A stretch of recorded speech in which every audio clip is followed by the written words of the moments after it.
प्रेमी भाई बहनों, यथा संभव जो हुआ प्रजा ने अपने राजा को दान कर दिया।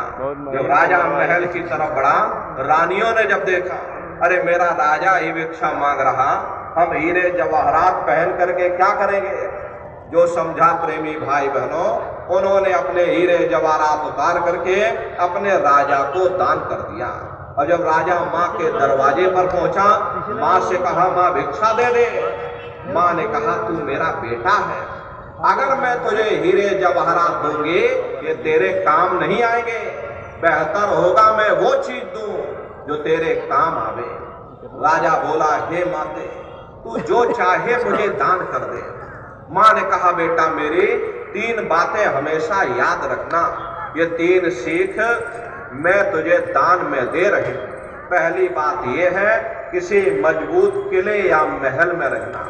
दूसरी बात यह है, नरम नरम बिस्तर पर सोना। और तीसरी बात यह है, अच्छे अच्छे भोजन पकवान खाना। राजा हैरान हो गया, बोले, हे माता, तू ये क्या कह रही है? देख, मुझे जंगलों में रहना है, मेरे पास मजबूत किला कहाँ, मुझे जंगलों में सोना है, मेरे पास नरम नरम बिस्तर कहाँ, मुझे वहां रूखा सूखा मिलेगा, मेरे पास अच्छे भोजन पकवान कहाँ। ये तीनों बातें मेरे खिलाफ है। माता बोली, बेटा तू अभी समझा नहीं, देख तू राज छोड़ करके फकीर हो गया, तेरे पास हर तरह के लोग आएंगे, अमीर भी आएंगे, गरीब भी आएंगे। कोई तुझसे धन दौलत मांगेगा, कोई तुझसे जमीन जायदाद मांगेगा, कोई तुझसे बेटा बेटी मांगेगा। अगर तू गुरु के चरणों में पड़ा रहेगा तो तू बचा रहेगा, और गुरु के चरण तेरे लिए मजबूत से मजबूत किला है। दूसरी बात यह है, रात को जागना, जाग जाग करके भजन करना। जब नींद तुझे ज्यादा सताए तो वहीं सो जाना, फिर चाहे नीचे रोड़े हो चाहे नीचे पत्थर हो, उसमें वो नींद आएगी जो तुझे फूलों की सेज पर नहीं आई। तीसरी बात यह है, भूखे रहना, भूखे रहोगे आलस कम आएगा, भजन ज्यादा बनेगा जब भूख ज्यादा सताए। जो रूखा सूखा मिले उसे तू खा लेना, उसमें वो स्वाद आएगा जो तुझे 56 प्रकार के भोजन में ना आया होगा। अरे इतिहास है उन भक्तों का जिन्होंने उस दौलत को पाने के लिए अपना सर्वस्व न्योछावर कर दिया। इसलिए प्रेमी भाई बहनों, महात्माओं के वचनों पर चलने की हम लोगों को जरूरत है। महात्माओं की संगत और सोहबत करना है, महात्माओं के सत्संग वचनों पर चल करके, उनके आदेश और निर्देश पर चल करके हमको सुरत शब्द नाम की कमाई करनी है। करोगे तो मिलेगा, बगैर मेहनत के कुछ नहीं मिलता।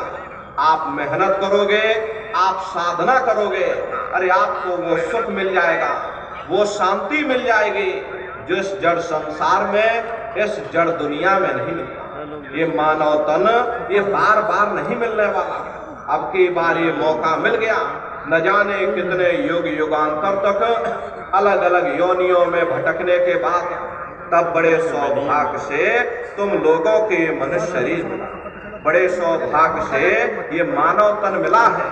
बड़े से बड़े देवी और देवता भी इस मानव तन को पाने के लिए तरसते हैं, क्योंकि प्रेमी भाई बहनों, उन नरकों से, इन 84 से निकलने का केवल एक ही दरवाजा है, वह केवल मनुष्य का शरीर है। इसी मनुष्य रूपी मंदिर में बैठ करके हम उस परमात्मा की भक्ति कर सकते हैं। इसीलिए संतों महात्माओं ने इस पंच भौतिक शरीर को सच्चा हरि मंदिर कहकर याद किया कि हरि मंदिर यह शरीर है और ज्ञान रतन प्रकट हुए, ये असली हरि मंदिर है। जब भी वो परमात्मा मिलेगा इसी हरि मंदिर के अंदर मिलेगा।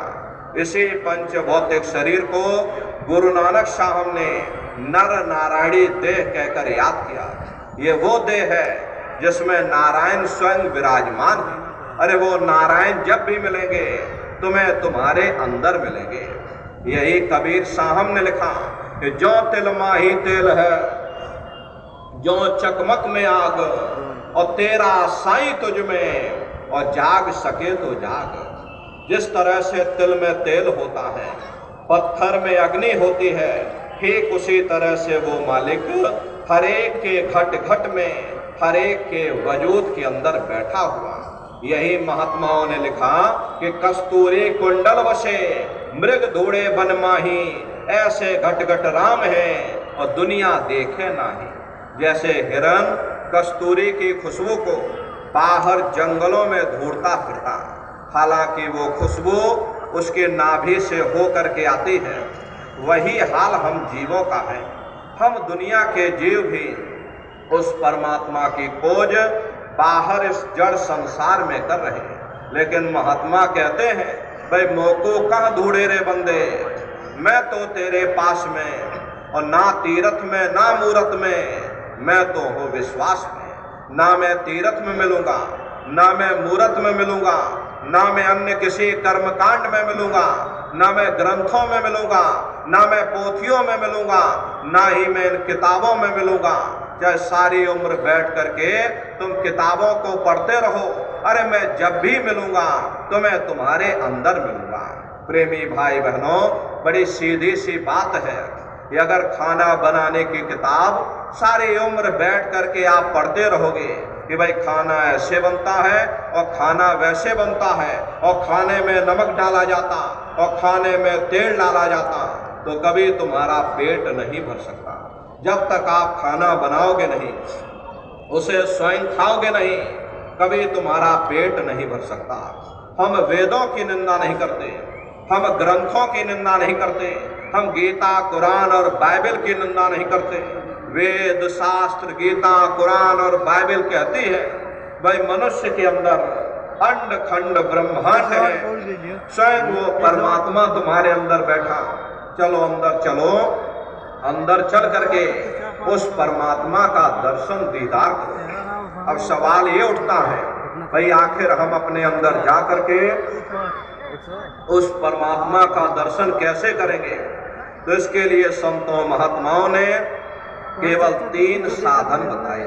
साधन 3 सारे वर्णे और साधन सब थोथे मान। इस कलयुग में उस मालिक को पाने के लिए महात्माओं ने केवल 3 साधना बताई।